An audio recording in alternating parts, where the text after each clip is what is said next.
पर हम एक ट्रांसलेशन कर रहे थे।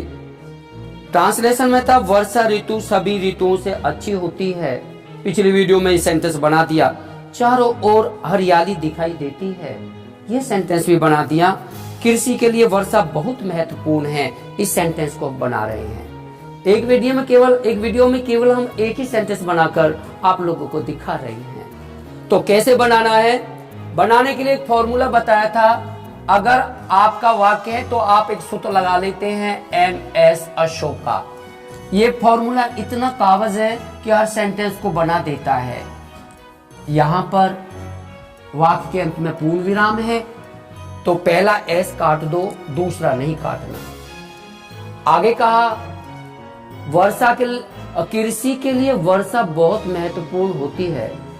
तो यहाँ किस पर आधारित है वाक्य? वर्षा पर आधारित है। जिस पर पूरा वाक्य आधारित हो उसको कैपिटल A कहते हैं। आप इस वर्षा को उठा के फॉर्मूला में कैपिटल A की जगह लिख दीजिए। इसके बाद है यहाँ पर सहायक क्रिया है स्मॉल s, इसको उठाकर आप स्मॉल s की जगह रख दीजिए। H का मतलब नहीं, O नहीं, K का मतलब काम करने की कोई क्रिया नहीं, और K का मतलब है काम करने की क्रिया का मतलब लिखना, पढ़ना, जाना, आना, पीना, दौड़ना, हंसना, ये सारी क्रियाएं होती हैं। और जब हम सुबह उठते हैं तो शाम तक न जाने कितनी क्रियाएं करते हैं, कितनी ही कर्म करते हैं। काम करने की क्रिया स्मॉल K हो गया। यहाँ पर बच्चों इतना करने के बाद मध्य प्रश्नवाचक शब्द भी नहीं है। आप नंबरिंग सिस्टम कर सकते हैं। जो बाकी जितने भी वर्ड्स बचे हैं उन पर हम नंबर डालेंगे, यानी उल्टी गिनती डालेंगे। तो सबसे पहले महत्वपूर्ण, बहुत महत्वपूर्ण के साथ बहुत भी जुड़ के चलेगा, तो बहुत महत्वपूर्ण नंबर 1 हो गया। इधर को गिनती डालना है। अब क्या बचा? के लिए प्रीपोजिशन को अकेला लिया जाना चाहिए। के लिए, को, पर, में, ये प्रीपोजिशन होती हैं और उनको हम अकेला लेते हैं। तो ये नंबर 2 पे आ गया। उल्टी गिनती हो रही है ना। इसके बाद वर्षा, कृषि, ये नंबर 3 पर हो गया। यहाँ पर 3 हमने नंबरिंग कर ली और फॉर्मूला के बाद हम सीधी गिनती डालने, नंबर 1, नंबर 2, नंबर 3, उतना ही जितना यहाँ पर है।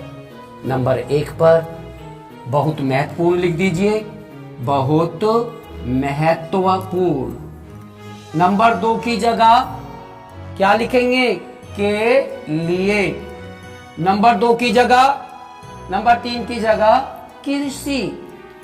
अब हर वर्ड को इंग्लिश में कन्वर्ट कर दो। आप देखेंगे वर्षा की इंग्लिश RAIN, रेन हो गया। वैसे तो आप जानते हैं रेन माने वर्षा होना। तो जो रेन है इसके 2 मतलब है। RAIN, रेन, रेन माने खाली वर्षा भी है और रेन माने वर्षा होना भी है। वर्षा होना क्या है? क्रिया है, काम करने की क्रिया है, यानी वर्ब है। तो रेन यहाँ पर वर्ब का भी काम करता है। और यहाँ पर वर्षा एक नाम है, इसलिए संज्ञा का काम कर रहा है, नाउन का काम कर रहा है। इंग्लिश में बहुत सारे वर्ड्स ऐसे होंगे जो संज्ञा का भी काम करते हैं और क्रिया का भी काम करते हैं। अब आप आगे बढ़ जाइए। रेन है कि इंग्लिश इज, रेन इज वर्षा है, बहुत की इंग्लिश वेरी, महत्वपूर्ण की इंग्लिश इंपॉर्टेंट। और इसके बाद के लिए प्रपोजिशन है जिसकी इंग्लिश फॉर होती है, और कृषि की इंग्लिश एग्रीकल्चर। आप इसको एग्रीकल्चर लिख दें और आपका सेंटेंस इंग्लिश में बदल गया। Rain is very important for agriculture.